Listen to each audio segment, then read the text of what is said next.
रावण भक्त और ज्ञानी में अंतर होता है। भक्त चाहे मूर्ख हो, परंतु हृदय का सच्चा और मन का सरल होता है। परंतु ज्ञानी तुम जैसा दुष्ट भी हो सकता है, जिसे स्वर्णलंका के राज सिंहासन पर बैठकर भी जीवन की अपूर्णता का कांटा चुभ रहा है।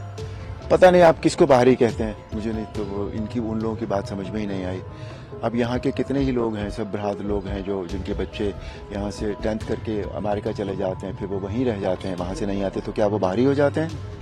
मेरठ में दूसरे चरण की वोटिंग की प्रक्रिया शुरू हो गई है और यहां पर अब इस बार मुकाबला कड़ा और दिलचस्प नजर आ रहा है। जहां इस बार भारतीय जनता पार्टी ने अरुण गोविल को मैदान में उतारा है, तो वहीं कांग्रेस और सपा की साझा उम्मीदवार सुनीता वर्मा है। वहीं बसपा ने इस बार देवव्रत त्यागी को टिकट दिया है और पिछले 6 बार के चुनाव देखें तो मेरठ में ये पहली बार है कि कोई भी मुस्लिम प्रत्याशी इस बार के लोकसभा चुनाव में प्रत्याशी के तौर पर मैदान में नहीं है। आपको बता दें कि मेरठ में 36% मुस्लिम आबादी है, लेकिन इसके बावजूद भी कोई भी मुस्लिम प्रत्याशी मेरठ में किसी भी पार्टी या निर्दलीय की तरफ से नहीं सामने आया है। और इन सब को लेकर आज मेरठ में शुरू सुबह से ही वोटिंग जारी है और वोटिंग के दौरान हमने जब भारतीय जनता पार्टी के प्रत्याशी अरुण गोविल से बात की तो सुनिए उन्होंने क्या कुछ कहा। मैं सबसे यही कहना चाहता हूँ कि अपना वोट आप जरूर डालें।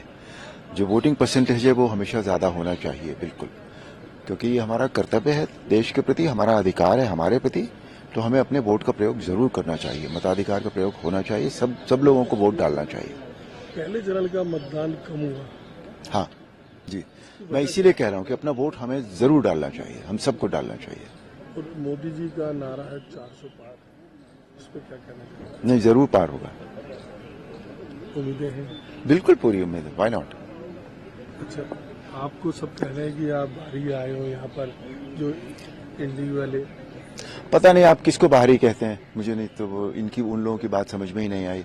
अब यहाँ के कितने ही लोग हैं, सब बृहद लोग हैं जो जिनके बच्चे यहाँ से 10th करके अमेरिका चले जाते हैं, फिर वो वहीं रह जाते हैं, वहां से नहीं आते, तो क्या वो बाहरी हो जाते हैं?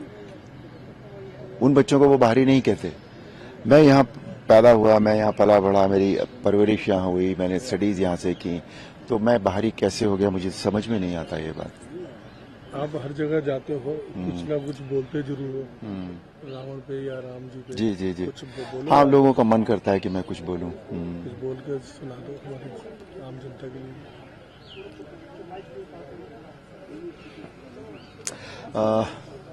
अब डायलॉग यहाँ बोलूं ANI पर?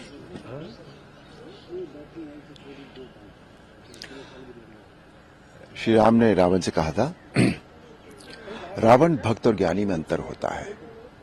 भक्त चाहे मूर्ख हो, परंतु हृदय का सच्चा और मन का सरल होता है। परंतु ज्ञानी तुम जैसा दुष्ट भी हो सकता है, जिसे स्वर्णलंका के राज सिंहासन पर बैठकर भी जीवन की अपूर्णता का कांटा चुभ रहा है। तुम्हारे जीवन में इस समय अशांति, चिंता और तड़प के अतिरिक्त और कुछ भी नहीं है। तुम्हारे जैसे हर दुराचारी को एक समय इस बात का आभास हो जाता है कि उसका अंत समय निकट आ गया है, और तब वो एक घायल सांप की भांति अपनी सुरक्षा की बिल ढूंढता फिरता है, लेकिन उसे कहीं सुरक्षा नहीं मिलती। वही अवस्था इस समय तुम्हारी है, और इसी का नाम है दुर्दशा। क्या उम्मीद है आपको इलेक्शन पे अपने लिए? नहीं, पूरी उम्मीद है 100%। Bureau report, news nation.